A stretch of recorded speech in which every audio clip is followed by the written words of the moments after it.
Hi everyone, it's Simon from Higher Plane Games here with a brief update on some of the toot that goes on behind the scenes of running a YouTube channel and my general frustration at doing so. Yesterday I received this email from YouTube, trademark complaint received. I thought, oh, what have I done wrong this time? Because I would say every day I get a copyright claim where I refuse to strip back music from computer games because I believe that if you're going to showcase and talk about a game or review a game or something like that, you should experience the full experience. It means that about a fifth of every video that goes, I'd say a fifth of my videos that have gone out are all demonetized and someone else is profiting from my work. But I'd rather do that and show you what the actual experience is rather than not. And be disingenuous. So when this then escalates to a trademark complaint, I was very intrigued. Now YouTube have told me that I've got 48 hours in which to resolve this with the complainant, whatever, if that's a real word. Yes, oh yes it is, with the complainant. Well done me. But when you scroll down, this, just like the copyright claiming content, is so open to abuse, and it's just so infuriating as a creator because you're automatically judged as being the naughty party instead of just being generally open to abuse. So whoever this is has a real issue with the game Jeopardy on PS4. They've said that they're from the company of Sony. Their full legal name is Hold the Line, but their trademark owner name is illegal. Okay. However, despite being at the company of Sony, their email is holdtheline9991@gmail.com. They have some kind of registration number. I don't understand what that is. I've tried to look through it through US trademarks. Doesn't relate to anything. What this person has then done is gone around loads and loads of different people who have all played Jeopardy either online with other people and streamed it, done some solo action, or like me, simply put up a 3-minute PS4 daily challenge just to show you what the new online mode was that was added to this game that wasn't there on release was like. How dare I? Because underneath, clarification, I don't like all these videos, is inappropriate, remove it now! That's not a way how you should conduct business. That's not the way how I conduct business. Come to me first if you have an issue and you genuinely do have the trademark for Jeopardy. Firstly, why have you not put this in your terms and conditions of your game? And if you haven't, then you need to be able to prominently display that so that we know what to stream and what not to stream. Secondly, you could have just copyright contented it like every other person seems to do with my videos, because if it's using the theme tune and that's what you have a problem with, and I don't know what the problem is because there is no timestamp on any of this whatsoever to say that there is an issue with just using Jeopardy or saying the word or doing the theme tune or just playing out the experience. What is the issue here?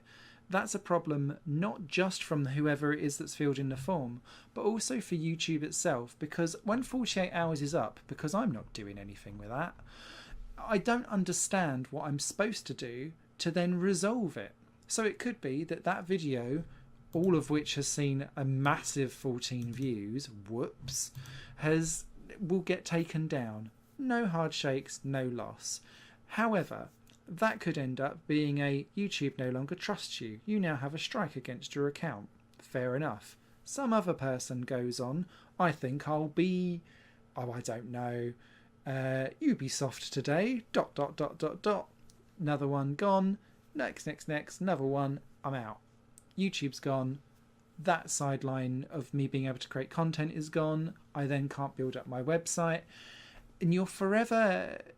The issue of this whole thing is that creators, and I can agree to a point where YouTube is coming from, but we're treated as the perpetrator before we've even been able to do anything about it. And especially when the system is so open to abuse like this, what am I supposed to do? So the issue then goes further beyond trademark complaints. So when you're looking at the algorithm of what is suitable and what is not suitable, thankfully throughout 2018 it has improved. But when it's just telling me that my own music that I create is not suitable for advertisers, I find that utterly hilarious. Do Cadbury not approve of piano rock? What is so wrong with our 110 metres hurdles race that it's not suitable for advertisers? The anomalies are still there, and I can kind of see where it's like, oh, it's got the word killed in it, so therefore that's bad, even though I'm playing a block puzzle game. I'm not sure what shatter and granular extractor means, that would be not suitable for advertisers, but you're stuck because you then can't do a request to review. And some of these I've done a review request. I'll never hear anything back. I'm not a big player, so therefore I will be treated like a substandard creator and a substandard human on YouTube because of the way how it is so algorithmically involved, and you will never speak to a human being. A shame, really, because the platform itself does some wonderful, amazing things, and I've genuinely been a big supporter and ambassador for getting people and other creators onto YouTube. Outside of what I do in gaming, I do a lot of things for other organisations, and my day job is a communications manager, so this kind of thing kind of makes sense for me. Anyway, but the whole thing runs wider, because what I'm trying to say here is that this is such a straight yes/no without even looking at the integrity of who this is that's claiming. Now, if Jeopardy has an issue with all of this, I'm very happy to remove the video, and that is fine. What I'm less fine with is when, as someone that deals quite heavily with rhythm games and music games and gaming in general, is this whole depiction of who owns the content for what. And this dives back to Article 13. And whilst I completely agree with where YouTube is coming from with the hashtag Save Your Internet and all of this stuff, Article 13, there's a better way. The problem is that YouTube is doing the exact same thing as what many other politicians do. And that is, I'll point the finger and say that something's terrible, but they don't necessarily have a better solution in place to be able to divvy up where the copyright content goes, who earns what revenue, who has what amount of percentage of a claim of something. And nowhere is this probably more complex than it is into game design, game trailers, gaming live streams. At what point does it actually become that, and how can you put a percentage on this where I might be playing Parappa the Rapper, that gets copyright claimed, but people may have come in to see how I play Parappa the Rapper on cool mode, getting it all horribly wrong, or making up silly rhymes.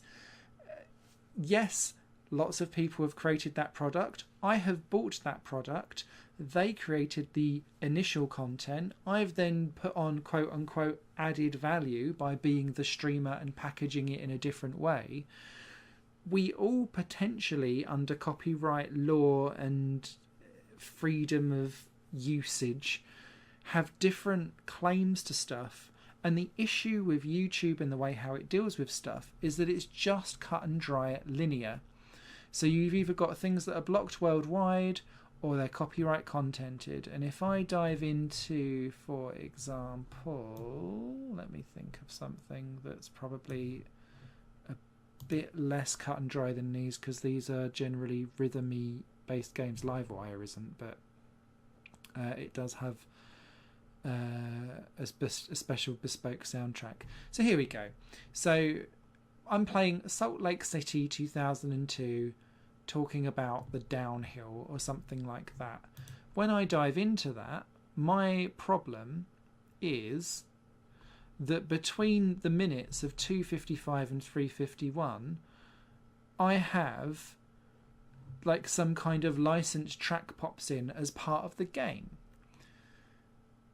The issue is that all the way around that content, and that's probably a slightly more aggressive example because it uses a licensed track, but if, say, it's a soundtrack to a game and it plays for a very specific section of time, I can't say, do you know what, for that makes up 25% of the content, I'm very happy for 25% of any revenue that comes from this video to go to WMG or so on and so forth, so that they get a share of the pie.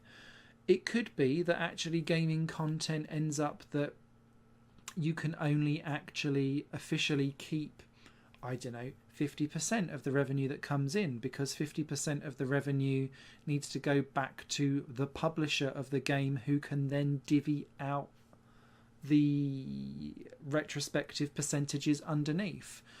What I struggle with Article 13, and I can see where, having worked in government, I can understand why they've gone this route, because they won't necessarily understand it, the insides and outs, and will try and simplify things in broad strokes, and it never works, as we all know. What they're trying to do is say, do you know what, you're responsible for being able to divvy out that percentage here, there and everywhere, but it's so different and so diverse for each piece of content that comes up, and there's so many different players. From my personal perspective, I'd like to see YouTube basically lessen the revenue that we get, to ensure that the people, if we're doing a gaming content, or they cite music videos on this page as things that are problematic, they're all produced by a company or an individual who then becomes that spokesperson. It should be part of their business to be able to say, right, that video has made £10 in ad revenue. £5 can go to the person that's made the live stream content update.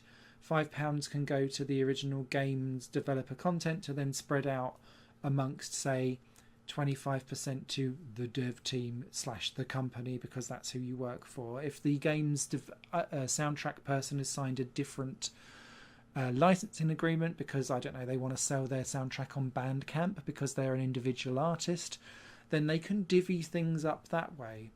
It doesn't all have to be on YouTube's hands, but YouTube doesn't help itself because it doesn't have the infrastructure in place to be able to have an actual proper conversation about any of this. And just going, oh no, this is horrific, everyone hashtag it. Parliament couldn't give a shite about a hashtag, frankly, because this is about as effective as popping up on change.org and feeling like you've done something proud. It's where the action takes place, and that's what I want to see from YouTube, from other different organisations that deal with this type of stuff too. But it needs to be written into stone that actually, if you're going to go into a live stream, this is the rough guidance of what you need to have on there to make something effectively yours, and that you've given added value. Therefore, you can monetize your content because you have done X, Y, and Z. Therefore, you get X amount of the revenue, and the others go off to the registered companies that can then profit from you promoting their games. Lastly, and I appreciate this is a proper ranty video and it's not much visually, I'd like to go back to the companies that are still very much in the old school mentality of, I will copyright claim everything until the cows come home. I find that actually the landscape is slowly changing, and more companies are now actually realizing that getting their product out there is much more profitable for them long term, to be able to get their product showcased out there everywhere, than demanding that everyone take everything offline. So if this is true, I'd be severely disappointed, and I will not be touching any of your products again in the future for review, Jeopardy / Hold the Line. Disappointing, and you need to catch up with where media is today. So I hope that was vaguely interesting. I have to deal with this on a daily basis, but it's normally around a copyright claim stuff. But my worry with this now is that with a trademark complaint, it puts me into jeopardy and leaves me quite precarious.